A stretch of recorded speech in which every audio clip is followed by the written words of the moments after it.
we'll essentially be doing is we'll be starting off with a new chapter which is on mechanical properties. Uh, Most of it, I guess, you would be familiar with the concepts, but it's essential to streamline them in context of what you have learned so far. So starting from the mechanical properties, the most important thing is the elastic deformation. Let us say that I have a rectangular bar with me as shown over here in this stage. This is the initial stage. And I apply a certain amount of force onto this bar. If you see, I have magnified this region over here in terms of the arrangement of atoms. Now, if I apply, let's say, certain amount of force onto this material, here certain amount of force is being applied onto this material, there would be a displacement. The block would get elongated or displaced from its original position. And if you look at the bonds atoms in this region, you would see that the bonds are stretched in the direction of the application of force.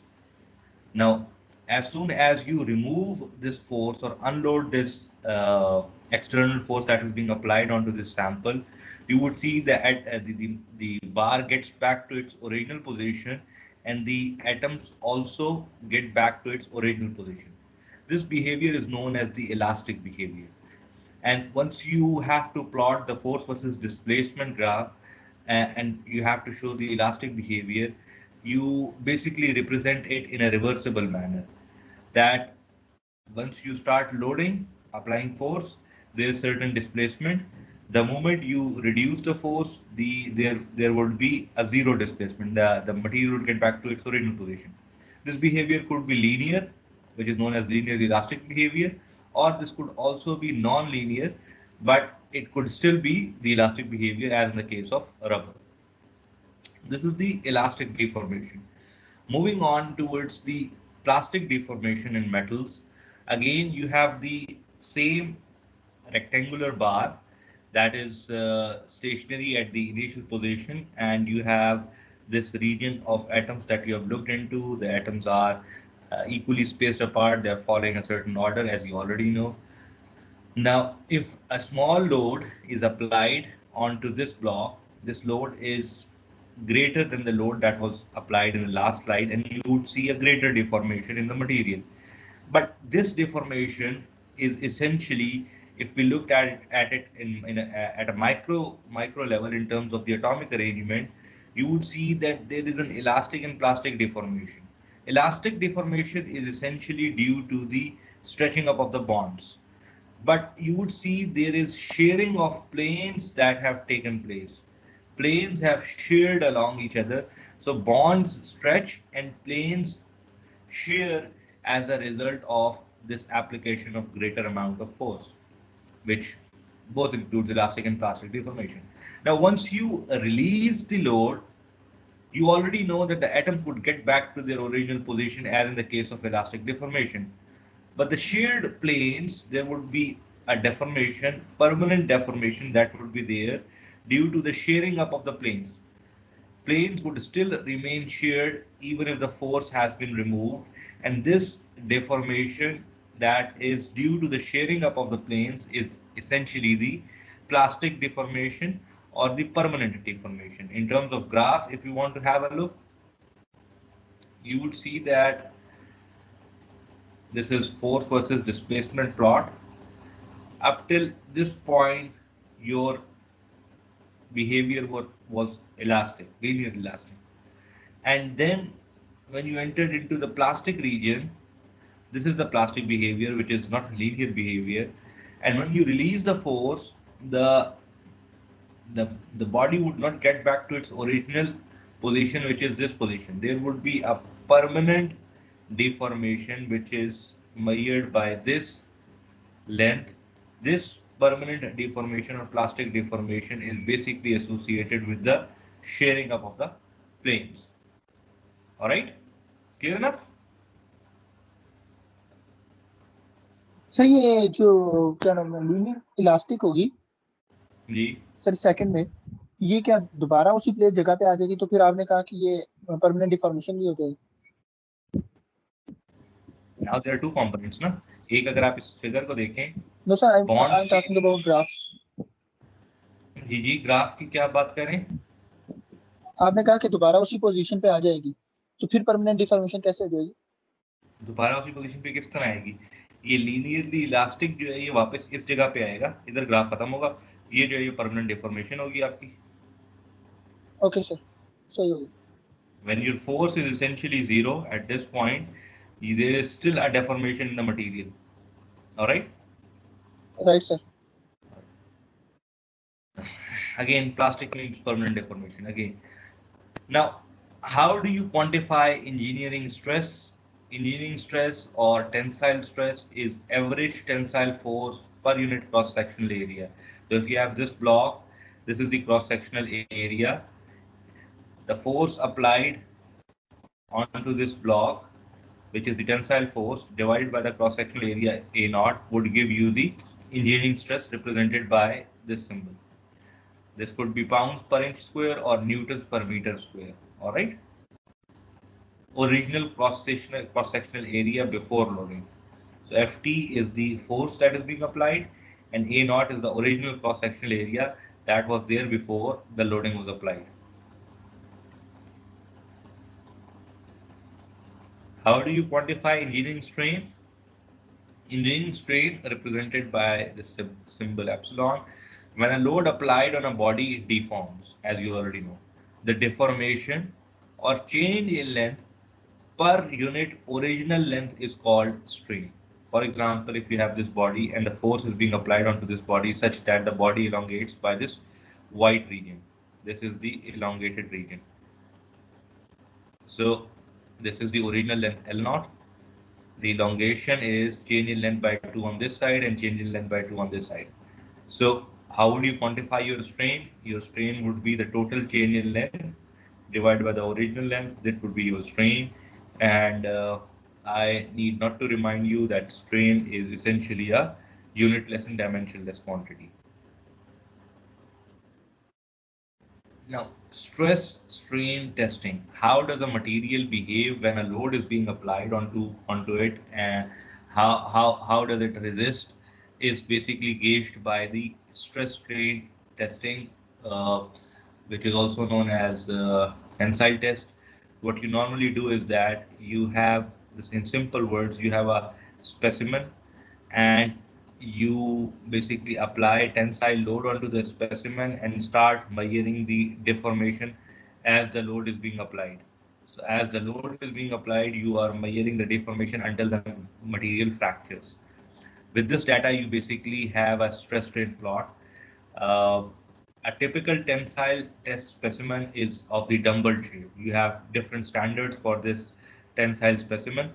Uh, this is just to give you an idea of how the tensile test specimen looks like. The time in order to have the uniformity of results, there are different standards with exact dimensions that need to be followed if you have to follow a particular tensile test.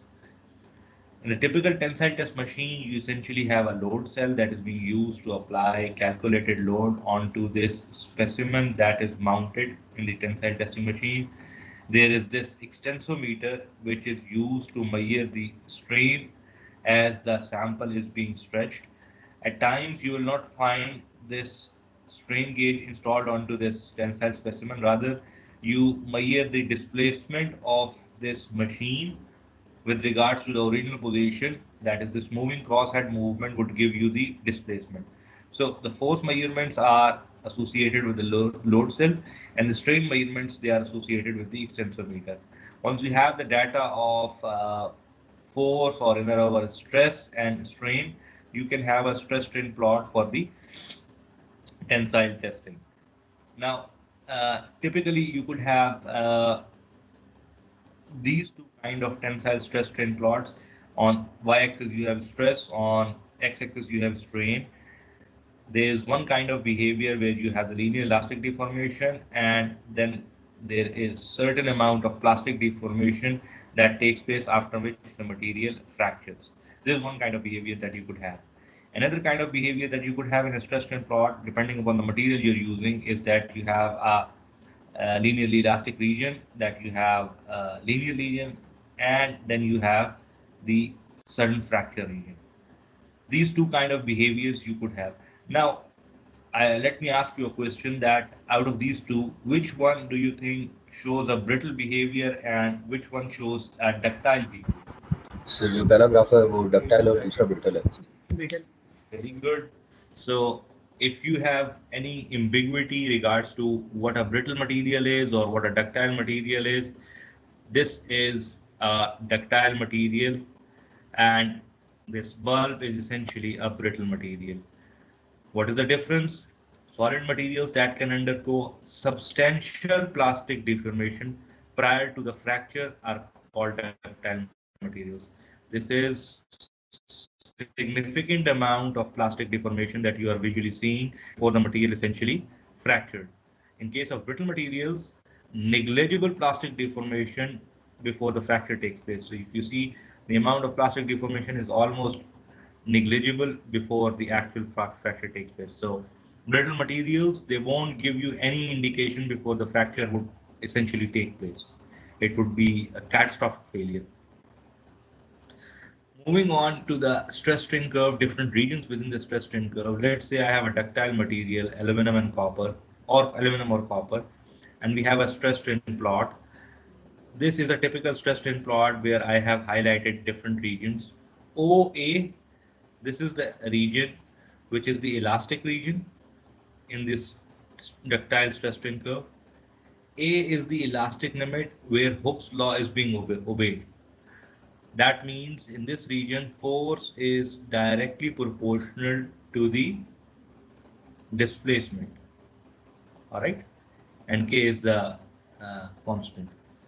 Anyways, so in this region, Hooke's law is being essentially obeyed. And the slope of this linear region is known as the modulus of elasticity or Young's modulus of the material. It basically gives you the or defines the stiffness of the material for you. Moving on, point B. How do you define point B is a critical thing. It is something we'll be looking at in the later slides also. Just to give you information, this is 0.2% offset. That means 0.2% of the maximum strain. At the maximum strain, you take the 0.2% of the maximum value of the strain, and over here you mark the value and draw a parallel line that passes through essentially the curve, which is known as uh, uh, the yield strength of the material. B, which is the usable elastic limit for engineering purpose, is known as the yield strength sigma y of the material. This is the stress which induces little deformation in the material. This is 0.2% offset. And OC, as I've already mentioned, is the permanent strain in the material. So from the origin till the point OC, you have the permanent deformation in the material. All right. So from origin to C is the permanent deformation in the material. Now, important thing over here is that as you are increasing the stress, as you are raising the stress, the deformation is increasing. So plastic deformation strain hardens the material. Plastic deformation essentially hardens the material. So in order to deform more, you have to increase the stress until you reach to this maximum point. So up till this point, you have to increase the stress in order to deform the material. After this point, the necking phenomena starts. The diameter of the material starts to reduce. So that's why you see a decline in the stress for the further deformation until the material fractures at this point. All right. Essentially, the stress is still needed, but as compared to the stress at this point, you require a similar value of stress for a higher deformation because your diameter has essentially reduced or your stress has essentially increased, in other words. This is the ultimate tensile strength point or maximum tensile stress point, and this is the fracture point. Moving on, How do you define the Young's modulus? Young's modulus essentially is stress over strain for the region where you have straight line in the stress strain curve. It remains constant in the linear region of stress strain diagram. And slope of a stress strain plot, E or Young's modulus, depends upon what? If you remember in the first chapter we discussed, or this is the linear elastic region, stress strain plot, and the slope of the stress strain plot would give you the Young's modulus. Now, if you remember the interatomic separation and the force curve in the first, the point where the bonds were formed, slope of the curve at that point would basically define your Young's modulus. So a higher Young modulus as compared to weakly bonded material having a relatively shallow slope for a force separation curve at the point of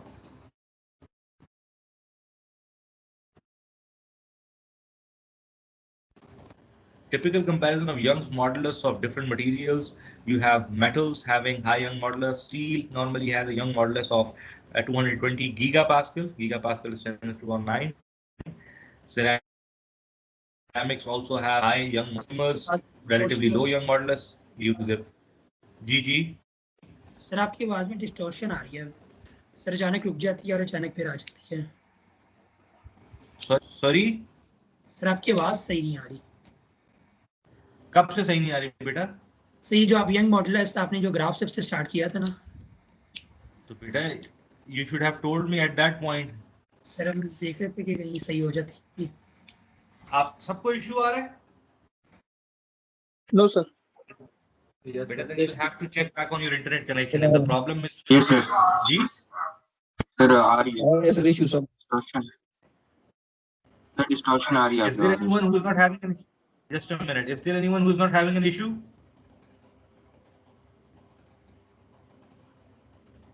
No one. All right. Let me check my internet connection then. Yes, sir.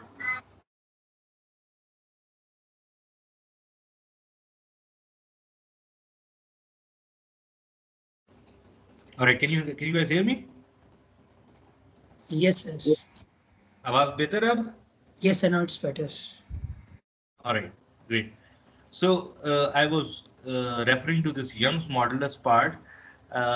Young's modulus, as you already know, is the slope of the stress strain curve in the linear region. So the linear elastic region, the slope of stress strain plot is basically the Young's modulus. And what does it depends upon? The slope of stress strain plot, if you recall chapter 1, depends upon how strongly bonded or how weakly bonded your atoms are. This is the point where, or this is the distance on the x-axis where the bond forms. At this point, if your slope of the force separation curve is shallow, you will have lower Young's modulus.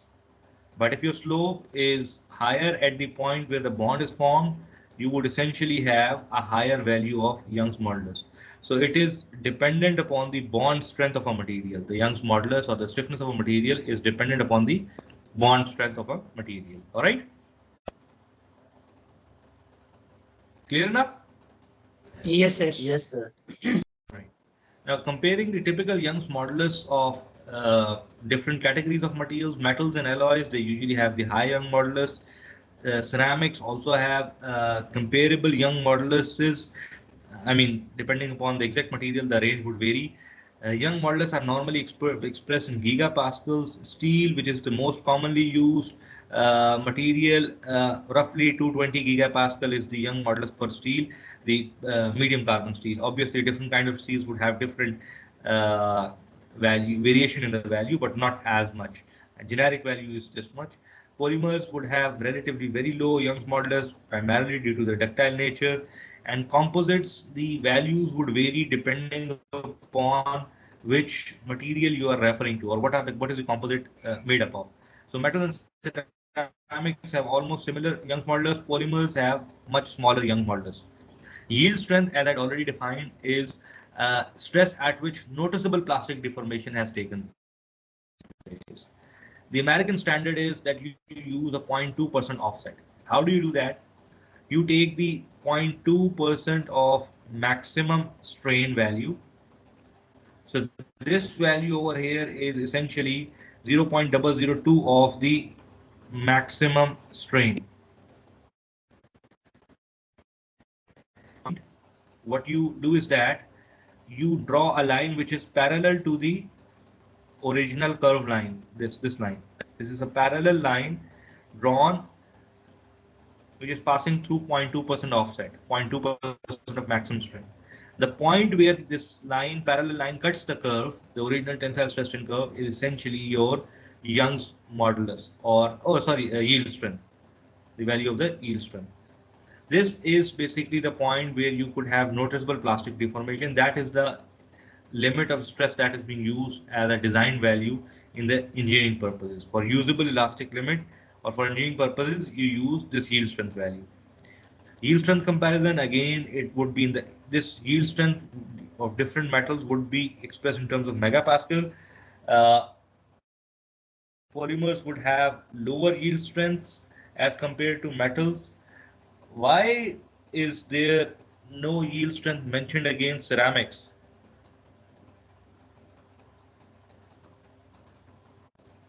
G.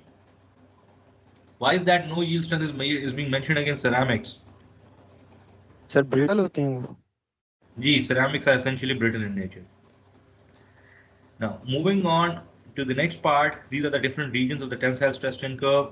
Fracture point corresponding to the strength, corresponding strength is known as fracture strength or fracture stress. So this value would be known as fracture stress or fracture strength. Ultimate tensile strength or ultimate tensile stress is represented by this point, the highest point in the peak. This is also known as UTM, ultimate tensile, UTS, ultimate tensile stress or strength. Beyond this point, necking phenomena, neck start to form in the sample. Before this point, there is no necking. Plastic deformation is taking place, but there is no necking. Beyond this UTM point or UTS point, you have this necking phenomena that is taking place, and then the neck sharpens, and at the fracture point, this neck is almost at its sharpest at the point of fracture. The necking starts after M, which is the UTS point. If you compare the tensile strength or the ultimate tensile strength of materials, metals would have higher, followed by ceramics, polymers would have the lowest, and composites, depending upon the nature of the composite, would have a range of tensile strengths. Now, finding the Young's modulus, you have an example for you. A piece of copper which is originally 305 millimeters or 12-inch long. So the original length L naught is 305 mm. Is pulled in tension with a stress of 276 megapascal. So the stress being applied onto the material is 276 megapascal, which is 40,000 psi. If the deformation is entirely elastic, you are in the elastic region, what will be the resultant elongation, that is change in length? And for this, you have been given that the Young's modulus of the material that you're using, copper, is 110 gigapascal. You already know you have to find change in length. The relationship that you have is Young's modulus is essentially stress over strain. So you have kept stress on this side and multiplied strain with the Young's modulus. And strain, you know, is change in length of the over original length. I have to find out the change in length, so I'll make change in length as the subject of the formula. Once I make it subject of the formula, I'll have stress multiplied by the original length divided by the Young's modulus. All the three values are given to you: 276 megapascal, 305 millimeters, and 110 to 10 to the power 3 megapascal. This would give you an elongation of 0.7 mm. So this is the elongation that has taken place. All right, is this clear to you guys?